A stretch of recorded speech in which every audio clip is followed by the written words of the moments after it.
시작하겠습니다. 반갑습니다. 네, 반갑습니다. 수의학원의 김정배 원장님과 전성경 선생님을 모시고 오늘 또 수학에 대한 얘기를 많이 여쭤보도록 하겠습니다. 네, 안녕하세요. 수의학원에서 중등 심화 수업과 공통수학 원투 기본 수업 그리고 대수 기본 수업을 담당하고 있는 강사 전성경입니다. 안녕하세요. 수의학원의 김정배입니다. 정경 선생님한테 잘 배운 학생들이 올라와서 또 잘 배울 수 있도록 또 도와주는, 또 고등학교 가서 잘 할 수 있도록 도와주는 역할을 하고 있는 김정배입니다. 작년에 저희 왜 지면 인터뷰 했었잖아요. 거기에 선생님께 인사하시는 분들, 학부모님들 꽤 계시더라고요. 김정배 원장님은 오래 되시기도 하셨고 그 철학을 갖고 계시니까. 수의학원이 얼마나 됐어요? 지금 30년, 92년도에 시작한 걸로 보시면 됩니다. 오래됐죠. 자, 그러면 시작을 하는데 이렇게 재미난 그림부터 보여드려야 돼요. 이게 무슨 그림인가요? 수학 교육 이야기인데 양과 개라는 게 조금 엉뚱하죠. 글자적인 의미도 우선은 있고요. 양은 양치기의 첫 글자, 개는 개념의 첫 글자에 해당하는 동물입니다. 그런데 이 개가 그냥 강아지가 아니라 목양견이라고 불리는 양모리개, 그 중에서도 머리 좋기로 유명한 보더콜리를 골랐어요. 목동들을 도와서 양들의 이동 경로를 조절하는 역할을 하는데요. 현재 대치동의 다수의 학원들이 초등 고학년 대상으로 고등 선행하는 과정에서 누적 테스트를 기본으로 하는 양치기 전략을 많이 사용하고 있습니다. 일명 누테네요. 네, 맞아요. 그래서 현재 대입이 킬러 문항이 줄어들고 중킬러 문항을 많이 넣으면서 시간과의 싸움이 더 중요해진 과정에서 어찌 보면 당연한 현상이라고도 할 수가 있는데요. 그런데 이렇게 열심히 공부하고 또 공부시키는 목적이 무엇인가를 좀 생각을 해볼 필요가 있어요. 부모님, 학생, 강사의 최종 목적은 하나거든요. 학생이 수학을 잘하게 만드는 거. 구체적으로는 고등학교 가서도 뭐 내신에서 1등급을 받고 수능 수학도 1등급, 가능하면 만점을 받게 하는 건데, 그러기 위해서는 만점 방지용으로 만든 몇 개, 두세 개의 문제들을, 좀 특별히 어려운 문제들을 풀어내야 하는데요. 이때 본인이 갖고 있는 수학 지식을 논리적으로 엮어내는 힘이 있는지가 중요하게 됩니다. 고난도 문제라고 하는 거는 대개 이제 하나의 개념을 묻는 문제가 아니라 여러 개의 개념이 복합적으로 생각해서 풀어야 되는 문제가 고난도 문제라고 할 수가 있는데, 예를 들어서 최종적으로 구하려고 하는 것이 A라면, 그런데 A를 알기 위해서는 B가 선행이 돼야 되고 B는 또 C로부터 얻어질 수 있다라고 하는 몇 개의 개념이 엮여져야 하는 문제들이 나오게 되고, 그럴 때 논리적인 사고력이 갖춰진 학생이라면 구하려는 것들의 이 상관관계를 먼저 생각하고, 그래서 풀이를 구상해서 C부터 차근차근 논리적 비약이나 모순이 없이 풀이를 서술해낼 수 있는 능력이 되고, 그러면 그 문제를 풀어낼 수 있게 되는 거거든요. C를 풀어내고 거기서 그렇죠. B로 가고 B를 가지고 다시 A를 구하면 이제 답이 완성이 되는 거잖아요. 이렇게 논리적인 사고력이 갖춰져야 되는데, 그러니까 수많은 문제를 끊임없이 풀면서 이런 유형의 문제는 이렇게 풀어야 된다라는 그런 방법을 암기하는 것만으로는 안 돼요. 논리적으로 사고하는 힘이 필요하게 되는데, 이러한 힘은 수학 개념을 학습하는 단계에서 각 개념이 성립하는 원리를 논리적으로 습득하는 훈련이 필요하고, 그런 연습으로부터 얻어진다고 생각하는 겁니다. 그래서 이 양과 보더콜리를 그림을 가져오신 거죠? 이 양을 원하는 방향으로 이끌기 위해서는 우선은 훌륭한 목양견이 필요하다고 생각을 합니다. 양과 양치기 개, 양머리 개 말씀 잘 들었어요. 그런데 유형학습이라는 것도 상당히 유용한 학습법으로 통용이 되고 있잖아요. 그래서 문제를 많이 풀면 오히려 저학년 같은 경우에는 개념을 잡는 데 도움이 되는 게 아닐까, 이런 질문이 생기거든요. 제 생각을 말씀드리자면 수학의 개념이 정확히 자리 잡히지 않은 상태에서 문제만 많이 풀린다고 했을 때, 그때는 이제 비슷한 유형의 문제들에 대한 풀이법은 습득할 수가 있어요. 몇 가지 유형의 문제에 대한 풀이법을 습득하는 것만으로 오히려 나 그러니까 다 잘 알아 라는, 수학을 잘하고 있어 라고 착각을 하게 되면 오히려 학생의 수학 실력 향상에 저는 방해가 된다고 생각을 하고요. 개념으로 문제를 본다는 게 어떤 의미인가를 간단한 문제로 설명을 한번 해보려고 하는데, 절대값 부등식이라는 문제가 있거든요. 그게 실제로 등장하는 거는 물론 고1 과정이지만 절대값의 개념은 중1 과정에서 배우고 부등호가 의미하는 바는 뭐 초등학생들 그때부터 정의를 배우고 올라오는 거예요. 예를 들어서 뭐 절대값 x-2가 3보다 작다. 이런 걸 풀어라 할 때 절대값이 나오면 대다수의 아이들이 절대값 아니 뭐 0이 되는 수를 기준으로 0보다 큰지 작은지를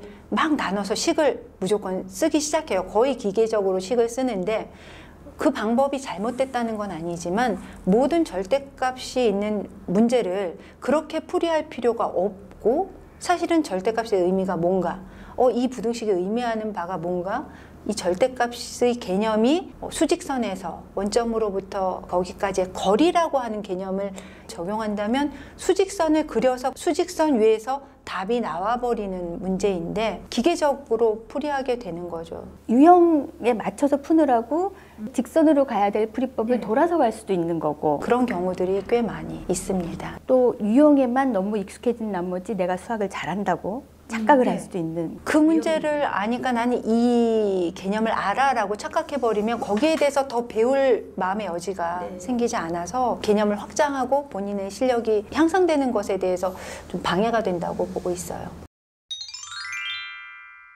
그 다음에 이제 누적 테스트에 대한 걸 여쭤보려고 하는데요. 일반적으로 누적 테스트라는 거는 되게 바람직한 방향으로 이해를 하고 있거든요. 그런데 이 누적 테스트라는 거에 대해서 원장님은 어떻게 생각하시는지가 지금 살짝 궁금해졌어요.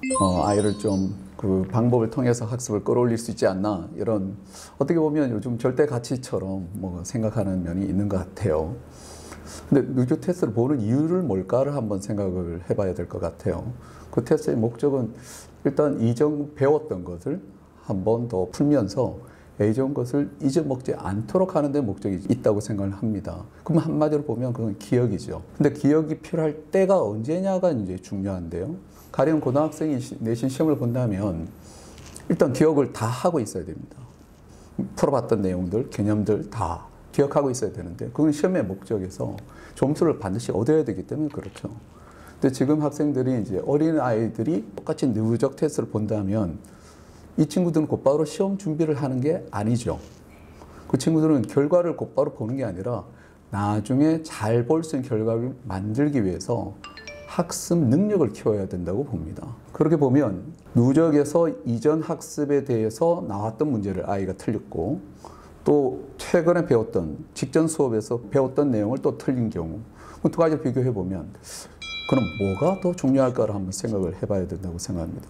지금 최근에 배운 것을 잘 갖고 있어야 될 게 필요한 건데 당연히 그럼 이전에 배웠던 걸 기억을 못한다고 해서 틀렸다고 해서 그렇게 심각한 문제냐 하는 거죠. 어떻게 생각하세요? 되게 새로운 접근이라서요. 살짝 당황스러워. 네. 그렇죠.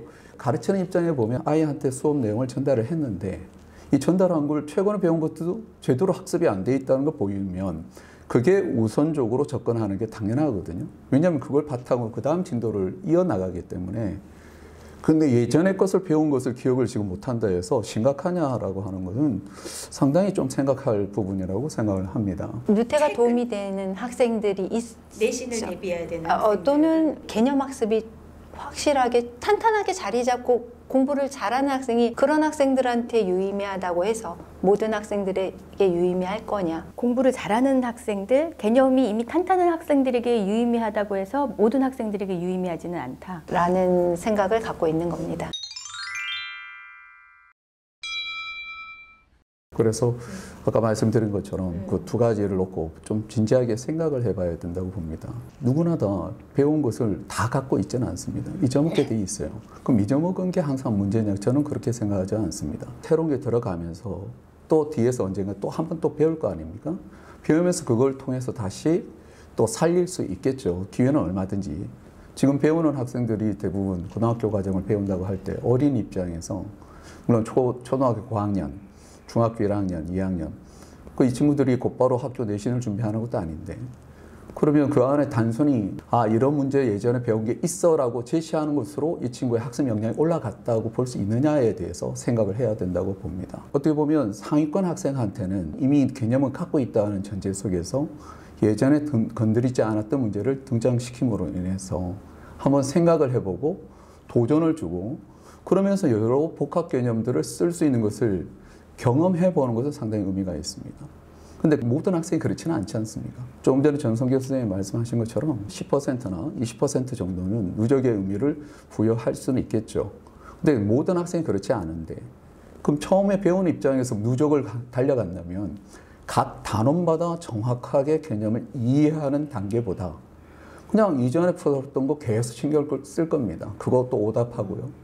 그 우선순위라는 문제에서 상당히 좀 문제가 됩니다. 누적 테스트가 일반적인 학생들한테는 좀 버겁다는 얘기신 거네요. 포인트가 좀 벗어났다고 볼 수 있습니다. 포인트가 알아야 될 순서가 그렇죠. 개념을 정확히 아는 단계를 갖지 않은 상태에서 누적을 그렇게 신경 쓰는 게 아니라 제대로 알아야 될 것을 놓치고 전체적으로 기억에 의존해서 그걸 아는 것처럼 착각하게 만드는 경우가 있습니다. 제대로 아는 단계를 잘 밟아가야 되는 게 우선이라고 보는 거죠. 부모님들이 가장 바라시고 아이들도 원하는 건 본인의 실력이 향상되는 거잖아요. 본인의 수학 실력을 향상시키기 위해서 잘하는 친구들이 하는 그런 방법을 우리 아이가 가서 그걸 하면은 똑같이 잘하게 되겠지. 라는 건 조금 어리석은 생각이잖아요. 그런 유혹이나 뭐라고 할까 주위의 그런 트렌드 유행. 네, 유행. 그 트렌드에 휩쓸려 가지 않을 필요가 있다고 생각을 해요. 분명히 어머니들께서도 누적 테스트가 도움되었다 하는 이야기를 들은 경우가 있을 겁니다. 근데 그 친구는 잘하는 학생일 겁니다. 그 친구는 꼭 이것을 안 해도 잘하는 학생입니다. 어차피 시험 준비할 때는 다 누적 아니면 뭡니까? 다 시험 준비할 때는 해야 되는 건 맞습니다. 이제까지 배운 걸 다 갖고 있어야 됩니다. 그건 시험의 목적인데 지금 어린 학생들 배우는 단계에서 그런 시험에 점수 얻기 위한 학습을 하다가는 방향을 놓칩니다. 온전한 학습이 아니죠. 부모님께서 뭘 원하실까요? 문제를 기억해서 문제를 몇 개 푸는 거. 그 경험한 문제만 나오면 잘 풀 수 있다. 그거로 만족하실 건지 아니면 제대로 이해를 하고 풀어내서 새로운 문제에 대해서도 자기가 이해하고 접근하는 방법을 찾아낼 수 있는 능력을 키우는 거랑 어떤 것이 더 원하실까요? 분명히 그거는 답이 있다고 생각합니다.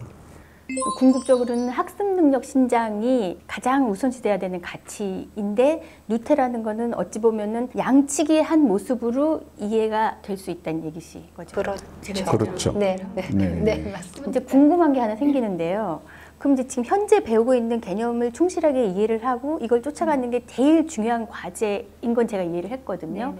그러면 내가 과거에 배운 거에서 어디에 구멍이 있는지 이거는 언제 확인을 해야 되나요? 과거에 배운 개념 중에 어떤 게 구멍이 있다고 하면은 그거는 그 상위 과정을 공부할 때 공부하는 과정에서 드러날 수밖에 없어요. 수학이라는 과목이 특성상 같은 큰 하나의 개념이 곳곳에 등장하면서 계속 반복, 심화, 확장되는 형태로 개념을 배우게 되는 거예요. 개통도 같은 네, 게 맞아요. 거죠? 방정식 하나를 예를 들더라도 초등학교에서도 6학년 때 뭐 방정식의 의미를 간단히 다루지만 중1 과정에서는 1차 방정식, 중2 과정에서는 연립 1차 방정식, 중3 과정에서 2차 방정식, 고1 과정에서는 고차 방정식까지로 확장이 되는 형태인데 그 하나의 개념이 어디선가 잘 습득이 안 됐다고 하면은 그것을 심화하는 그 다음 과정에서 나오는 똑같은 방정식 단원에서 내가 이게 안 됐으니까 안 되지라는 게 보일 수밖에 당연히 드러날 수밖에 없다는 얘기죠. 저는 그렇게 생각을 합니다. 네. 잘 이해를 했습니다.